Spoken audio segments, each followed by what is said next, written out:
Well, here we are, week 3, hard to believe, of season 3 of Live Large. And today we want to look at the idea of starting over. If you ever watch the Olympic track and field events, then you know that sometimes officials have to do a restart, a race, because one of the runners jumps the gun. And that can actually, some guys have been disqualified permanently, and they've trained, imagine, all these years for an event, and they're canceled out. Well, fortunately, that's not. We can do a do-over here on Live Large. If you need to start over, you can do that today. And I want to encourage you. One of the things when it comes to starting over is Pogo in a comic strip once says, "We have met the enemy, and he is us." The reality is we're our own worst enemies. I'm not sure if you've heard of the idea of the art of self-leadership, but the hardest person for me to lead every day is myself. And there's certain lies that I sometimes believe that I need to defeat if I'm going to become the very best version of myself. We talked last week about the wheel of life, and we looked at different categories: inner strength, communication and relationships, career or achievements. We talked about health and wellness, and we also mentioned time and financial freedom. These are some of the categories that you can plan your life around. Today we're kind of going to look at the importance of inner strength and how important inner strength is, or spirituality, to defeating these lies that keep us from attaining our goals and becoming the very best version of ourselves. I may not get through them all. I'll do the ones I can, and then we'll maybe come back and do the next. But line number 1 is, I can't do that. Henry Ford once said, "Whether you think you can or think you can't, you're right." And that's so true. That's why this lie is the first one on my list of negative thoughts that you simply have to overcome, and I have to overcome. When you think of yourself, what you think of yourself is truly powerful. There's an old adage that says, "The me I see is the me I'll be." It's a little kind of corny, but that's kind of true. How you perceive yourself, what you say about yourself, determines how you behave in any given day. And if you think you can't, then you're more likely to give up and fail to start all over again. So when Vince and his brothers were younger, I read a lot to them when they were younger. And one of the books that we read, again, it was corny, but it was a great little book, called The Little Engine That Could. It's about this little train, and it's puffing and puffing and huffing and puffing, and the line in the book is, "I think I can, I think I can, I think I can." And that's not a bad way to live. Knowing and believing the right stuff about yourself is amazingly powerful. I'd say that 85%, I can't document this, but stuff that I read tells me this is pretty true. What it takes to be successful is mental, 85%. It's getting your attitude right. The remaining 15% is talent, preparation, and then execution. Therefore, you can get a very long way down the path if you know the right things about yourself.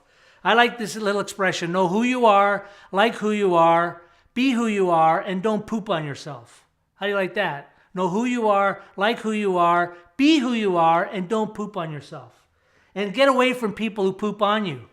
I guarantee that you and I tend to underestimate ourselves. We do, and we need to do better in that area. So and 3 things I want you to know about yourself. I may not get to the other lies, but I do want you to know 3 things about you. And I just felt like I needed to say this morning to you. And there's 3 things that if you grab onto these, you'll get over. Vince uses the phrase limiting beliefs. And I think these phrases can help you go against that. Number 1, truth about yourself, is you are a beautiful person. You really are. When we think of beauty, we usually tend to think of, outward appearance. However, there's a deeper beauty that wells up from within you.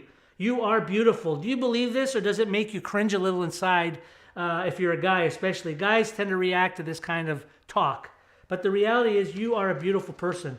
We have thought of beauty only as something that's laden with feminine undertones.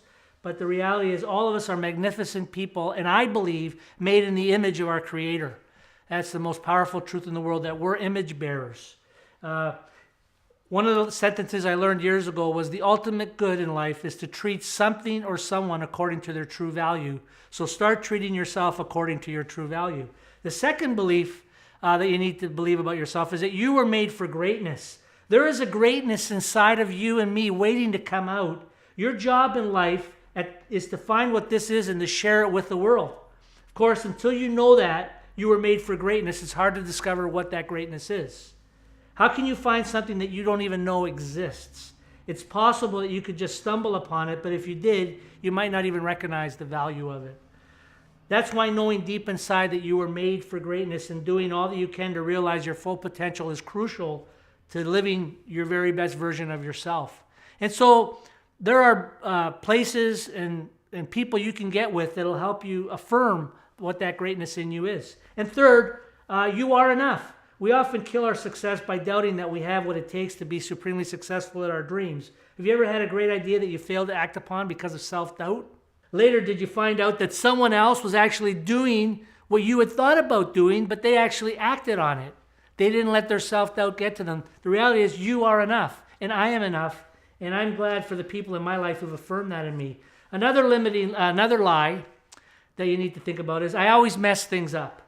Think about that. Do you always mess things up? Do I always mess things up? That's an overstatement, but if we say that enough to ourselves, that'll keep us from attaining our goals. Another lie is nothing ever goes my way. This is the victim mentality that you need to get rid of right away. You need to ditch that one. It's okay to feel sorry for yourself in the beginning. You have to grieve your loss, whatever it is, but in fairly short order, you need to pick yourself up, dust yourself off, and move on. Life is not out to get you. Believing that it is will only sink you further into a hole, one you may never get out of if you keep dwelling on the negative and on the nothing ever goes my way lie. So again, let me encourage you to use positive affirmations. Get into some good self-talk. There's a book called The 4-8 Principle. Pick that up and learn how to talk good things about yourself. Another one is avoid bad news. Stay away from news that brings you down. A third thing is select positive friends. If you want to soar with the eagles, you can't run with the turkeys. So you find some eagles to fly with. And then read great books or listen to great audio programs. They'll help you get out of your negativity. So I recommend you take that little prescription and start to follow your own dreams and get away from these lies that keep you from overperforming and achieving what you want. See you later, next time.